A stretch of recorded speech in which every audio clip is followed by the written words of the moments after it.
globalement à quoi consiste ton métier?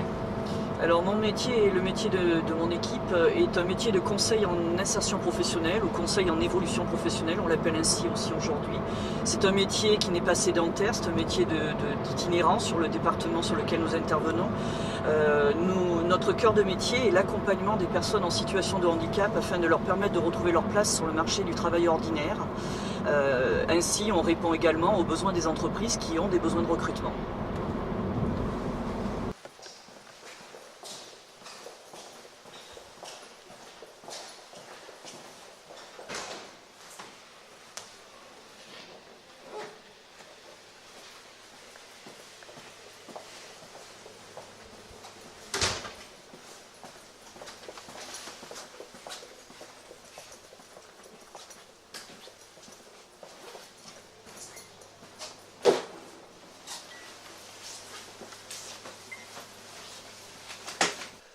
Est-ce que tu peux me définir ce que c'est que Cap Emploi? Alors Cap Emploi, c'est un organisme qu'on trouve dans chaque département de France. C'est un organisme de placement spécialisé, tel que la loi nous référence. Notre mission, c'est l'accompagnement vers l'emploi, mais aussi l'accompagnement dans l'emploi de personnes en situation de handicap et qui ont la capacité à retrouver leur place sur le marché du travail ordinaire. Donc nos organismes de placement travaillent de concert avec le droit commun, c'est-à-dire Pôle emploi et les missions locales, mais surtout apportent une expertise dans le champ de la compensation du handicap, puisque nous mobilisons au quotidien des études ergonomiques, des mesures d'intervention pour compenser le handicap de la personne en situation de travail, afin de lui permettre de retrouver sa place dans les meilleures conditions.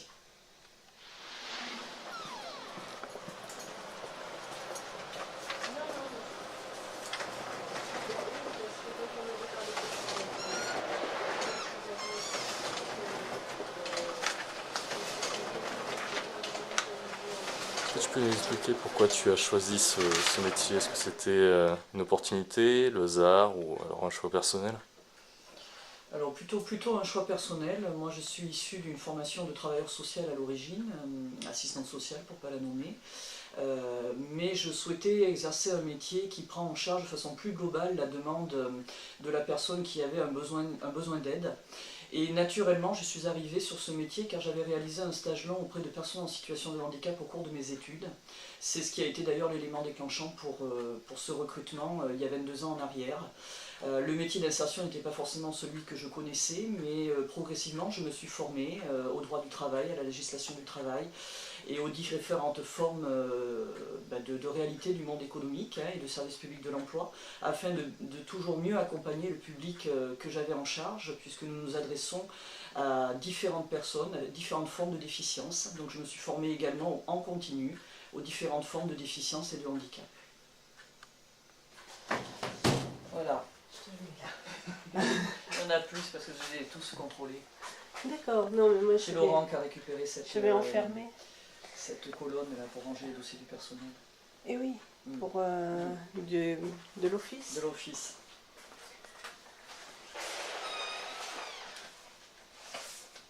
Quels sont les inconvénients et les avantages de ton métier en fait?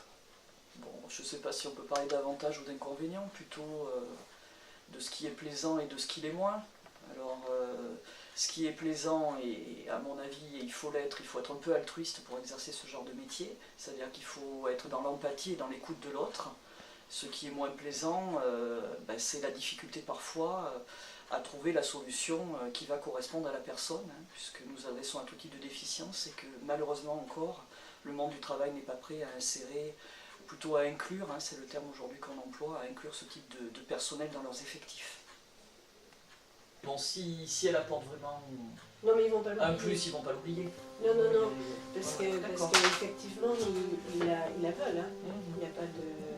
Enfin ils la veulent parce qu'elle apporte des compétences, c'est pas simplement par générosité. Bon, Il y a les deux. il y a les deux. Il y a les Oui. deux. C'est une dame qui... C'est rarement que de la générosité. Est-ce qu'on peut dire que tu aimes ton métier? Oui, on peut dire que j'aime mon métier, sinon je ne l'exercerai pas depuis 22 ans, je serais passé à autre chose. C'est un métier qui demande beaucoup au quotidien, mais qui est tourné vers l'humain et pour lequel on a un grand sentiment d'utilité quand on a fini sa journée, parce qu'on a permis à un travailleur handicapé de retrouver sa place sur le marché du travail, parce qu'on a permis à quelqu'un de faire le deuil de son ancien métier et le deuil de son handicap qui a été souvent acquis au cours de la vie. C'est pour moi quelque chose qui me comble au quotidien et me permet de continuer à œuvrer au plus près de ce public qui en a bien besoin.